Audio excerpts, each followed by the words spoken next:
এই মুহূর্তে নিউ ইয়র্কের নাসাউ কাউন্টি ইন্টারন্যাশনাল ক্রিকেট স্টেডিয়ামে আছেন রিপোর্টার হাসানুজ্জামান সাকি। ভারত পাকিস্তান ম্যাচের সবশেষ খবর জানতে সরাসরি চলে যাচ্ছি তার কাছে। ধন্যবাদ। মহামরণ মহাযুদ্ধ ক্রিকেট বিশ্বে এবং হাই ভোল্টেজ ম্যাচ ভারত এবং পাকিস্তানের, এবং এই ম্যাচ ইতিমধ্যে ভারত প্রথমে ব্যাটিং করেছে টসে হেরে, এবং তারা 119 রান করেছে, যেটি আপনি শুনছিলেন। এখন 120 রানের চেস করে পাকিস্তানের শুরুটা কিন্তু বেশ ভালো। তারা ইতিমধ্যে 2 ওভার শেষ হয়নি, 2 ওভার শেষ হওয়ার আগেই তারা 15 রান সংগ্রহ করেছে বিনা উইকেটে। এবং ভারত এবং পাকিস্তানের এই মহামরণকে উপলক্ষ করে বিপুল সংখ্যক মানুষ কিন্তু এখন এখানে উপস্থিত হয়েছেন। আমরা দেখছি যেমন ইন্ডিয়ান দর্শকরা যেমন এখানে রয়েছেন, তেমনি পাকিস্তানি দর্শকরা রয়েছেন, এবং বেশ কিছু সংখ্যক বাংলাদেশিরাও কিন্তু এই ম্যাচ দেখার জন্য এখানে এসেছেন। এই টি-20 বিশ্বকাপ ক্রিকেটকে কেন্দ্র করে প্রথমবারের মতো ক্রিকেট বিশ্বে একটি অস্থায়ী আন্তর্জাতিক মানের ক্রিকেট স্টেডিয়াম তৈরি করা হয়েছে, সেটি বাংলাদেশি অধ্যুষিত নিউ ইয়র্কের নাসাউ কাউন্টিতে।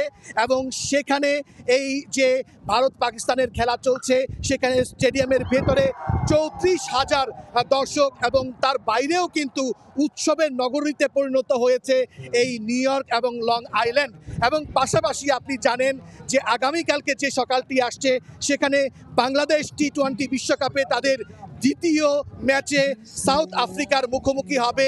ধারণা করা হচ্ছে যে বিপুল সংখ্যক বাংলাদেশি সেই ম্যাচ দেখবেন, এবং এজন্য ইতিমধ্যে নিউ ইয়র্কের বাইরে বিভিন্ন অঙ্গরাজ্য থেকে বিপুল সংখ্যক বাংলাদেশি তারা নিউ ইয়র্কে এসে পৌঁছেছেন।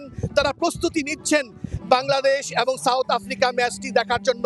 এবং এই মুহূর্তে নাসাউ কাউন্টির যে ক্রিকেট স্টেডিয়াম, সেই ক্রিকেট স্টেডিয়াম থেকে মাত্র কয়েক মাইল দূরে লং আইল্যান্ডের একটি পার্কে বাংলাদেশের জাতীয় ক্রিকেট দল তারা প্রস্তুতি শুরু করেছে, তারা প্র্যাকটিস করছে সেই পার্কে। এখন থেকে 1 ঘন্টা আগে সেই পার্কে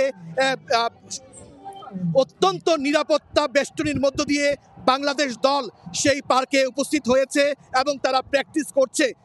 সবাই যেমন বিভিন্ন দলে বিভক্ত হয়ে ভারত পাকিস্তানের খেলা উপভোগ করছেন, তেমনি আগামীকালকে বাংলাদেশ তার প্রথম ম্যাচ শ্রীলঙ্কার সঙ্গে যেভাবে জিতেছে, সেভাবে তার দ্বিতীয় ম্যাচটি জিতবে সেই আশায় এখন বাংলাদেশিরা, প্রবাসীরা বুক বেঁধে রয়েছেন।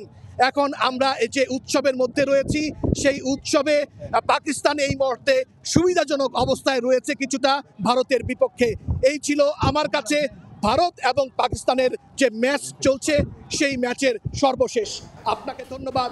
Hasanuzzaman Saki, Somoy Sangbad, Nassau County International Stadium, Long Island, New York. Hasanuzzaman Saki জানাচ্ছিলেন ভারত পাকিস্তান ম্যাচের সবশেষ খবর।